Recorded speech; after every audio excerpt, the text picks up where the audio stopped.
This will be a comparison for the Leá, the Tripowin Leá, against some KZ products that are out, new products, and my opinion on what you should get. Look, the Tripowin, the Tripowin is a very, very interesting set. When it came out, people got it. People gave you opinion, some negative, some positive, but I'm in the positive camp. I really like this set. It's one set that if I'm going to choose any budget set right now, 2022 budget set, I will go for the Olina because of the tuning.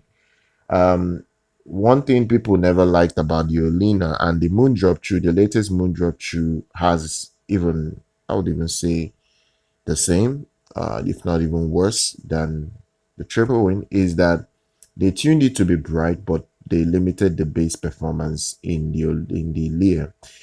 If you listen to the MoonDrop CHU, they pretty much sound this almost the same like this. The only difference is that the Lear has slightly more bass, and if you want to choose between Lear and MoonDrop CHU, you have to go for the Lear because you get the option to detach the cable and as well as upgrade the cable if you want to. So the CHU currently is getting hype. I'm seeing a lot of reviews, a lot of praise for it, a lot of hype for it, which is all good. Which is all good. It's not a bad thing when a new product is hyped to the moon to get the traction it needs. But I believe that there has to be a balance. There has to be a balance of where this is performing, because if you look at both earphones, the graph, the way they sound, you have to come to the conclusion that the Tripowin Leá is a little bit better because the bass is very important. Now I get it. People like neutral, detailed sound, but this has that same type of tuning. Uh, there isn't much. It's just that this is better with bass, and people are already criticizing the Tripowin Leá because it doesn't have enough bass. So why will I buy an earphone that doesn't have enough bass, even though it's detailed? It needs to have some bass. About the other KZ products that it can go up against, you have the ZEX Pro. You have the new EDA from KZ. The EDA is a dynamic driver that just has 3 in 1 box set. Those 3 have slightly different tunings. Are they necessary? I really wouldn't say that they're too necessary to have 3 earphones in 1 box, except they are well made, except they are well tuned to give you different presentation. If that is not the case, or you're just putting 3 earphones with just slightly different tuning in variation, I don't think it's a good idea. But I like the concept that the EDA offers. The EDA is a bit unique because it gives you options, and not just the options, but when you pay $30 for 3 earphones in 1 box, it helps you in the long run because if one gets bad, you have a backup in the box to choose from to manage till you get another earphone. So that's the benefit of the EDA, the KZ EDA. The ZES, on the other hand, I like the dynamic driver in here that does the bass. It's quite similar to this. It is similar to the Leá, but it has a poor presentation in its sound. Um, the way I see it is that if um, if this only had a 12mm dynamic driver handling the entire frequency, I think it would be a fantastic set.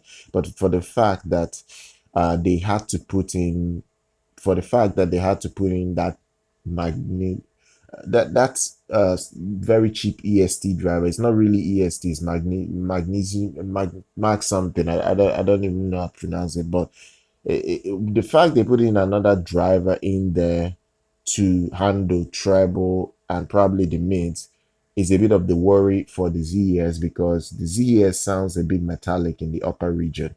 And I'm not a fan of metallic sound, no matter how the bass performs. The bass on it is very good.